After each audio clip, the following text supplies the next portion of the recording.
ಬೆಳ್ತಂಗಡಿಯ ಹೃದಯ ಭಾಗದಲ್ಲಿದೆ ರಾಮದಾಸ್ ಆರ್ ಬಾಳಿಗ ಅನ್ನುವ ಕುಟುಂಬ. ಅವರಿಗೆ ಕೃಷಿ ಭೂಮಿ ಇಲ್ಲ, ಮನೆಯಲ್ಲಿ ಗೋವುಗಳು ಇಲ್ಲ. ಆದ್ರೆ ಕಳೆದ ಕೆಲವು ವರ್ಷಗಳಿಂದ ದೀಪಾವಳಿ ಸಂದರ್ಭ ಅಂಗಡಿ ಪೂಜೆ ನಡೆಸುವ ಜೊತೆಗೆ ವಿಶಿಷ್ಟ ರೀತಿಯಲ್ಲಿ ಗೋಪೂಜೆಯನ್ನ ನಡೆಸ್ತಾ ಇದ್ದಾರೆ ಬಾಳಿಗ ಕುಟುಂಬ. ಬಾಳಿಗ ಕುಟುಂಬದ ಏಕನಾಥ್ ಬಾಳಿಗ ಎಂಬುವರಿಗೆ ಬೆಳ್ತಂಗಡಿ ಸಮೀಪ ಜಿನಸು ವ್ಯಾಪಾರದ ಗೋಡೌನ್ ಇತ್ತು. ಇಲ್ಲೇ ಪಕ್ಕದಲ್ಲಿ ಹಾಸನ ಮೂಲದ ಕೃಷ್ಣಪ್ಪ ಎಂಬುವರು ಬಂದು ಬೆಳ್ತಂಗಡಿಯಲ್ಲಿ ಹೈನುಗಾರಿಕೆ ನಡೆಸುವ ಕುಟುಂಬವೂ ಇತ್ತು.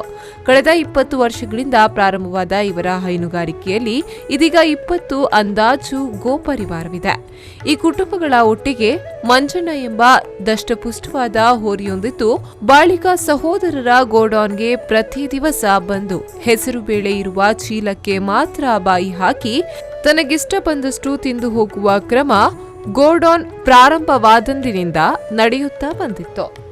ಇಡೀ ಗೋಡೌನ್ ಒಳಗೆ ಬಂದರೂ ತನಗೆ ಬೇಕಾದ ಹೆಸರು ಮಾತ್ರ ತಿಂದು ಮರಳಿ ಹೋಗುವ ಈ ಹೋರಿಯ ಬಗ್ಗೆ ಬಾಳಿಗ ಸಹೋದರರಿಗೆ ಅತೀವ ಪ್ರೀತಿ. ಇದರಿಂದಾಗಿ ದೀಪಾವಳಿಯಂದು ಗೋಡೌನ್ನಲ್ಲಿಯೇ ಪ್ರಾರಂಭಿಸಲಾದ ಗೋಪೂಜೆಯು ಕಳೆದ 4 ವರ್ಷಗಳಿಂದ ಪೇಟೆಯ ನಡುವೆ ಇರುವ ತಮ್ಮ ಸ್ವಂತ ಕಟ್ಟಡದಲ್ಲೇ ವೈಭವಯುತವಾಗಿ ಪ್ರಾರಂಭಿಸಿದ್ದಾರೆ.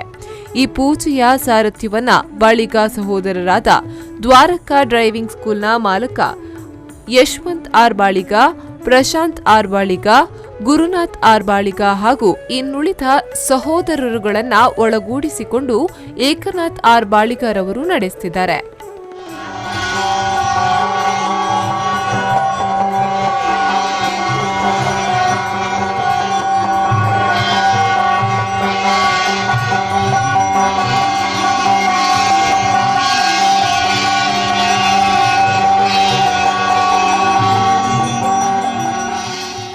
ವರ್ಷದಲ್ಲೊಂದು ದಿನ ನಡೆಸುವ ಈ ಗೋಪೂಜೆಗಾಗಿಯೇ ಬೆಳ್ತಂಗಡಿಯ ಮುಖ್ಯ ರಸ್ತೆಯಲ್ಲಿಯೇ ಇರುವ ತಮ್ಮ ಕಟ್ಟಡದಲ್ಲಿ 2 ಕಡೆಯೂ ಗೋವುಗಳು ನಿಲ್ಲಲು ಬೇಕಾದ ಪೈಪುಗಳನ್ನು ಅಳವಡಿಸಿರುವುದು ಬಾಳಿಗ ಕುಟುಂಬದ ಗೋವಿನ ಮೇಲಿನ ಅದಾಮ್ಯ ಪ್ರೀತಿಯನ್ನ ತೋರಿಸುತ್ತದೆ.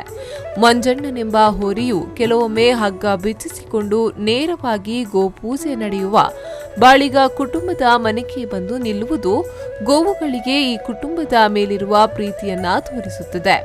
ಗೋವುಗಳ ಮೇಲಿರುವ ಪ್ರೀತಿಗಾಗಿ ಬೇರೆಯವರ ಗೋವುಗಳನ್ನ ತಮ್ಮಲ್ಲಿಗೆ ಬರಮಾಡಿಕೊಂಡು ತಮ್ಮ ಅಂಗಡಿ ಪೂಜೆಯ ಕಾರ್ಯಕ್ರಮಕ್ಕಿಂತಲೂ ಅದ್ದೂರಿಯಾಗಿ ಗೋಪೂಜೆ ನಡೆಸುವ ಬಾಳಿಗ ಕುಟುಂಬ ಗೋಪ್ರೇಮಿಗಳಿಗೆ ಮಾದರಿಯಾಗಿದ್ದಾರೆ.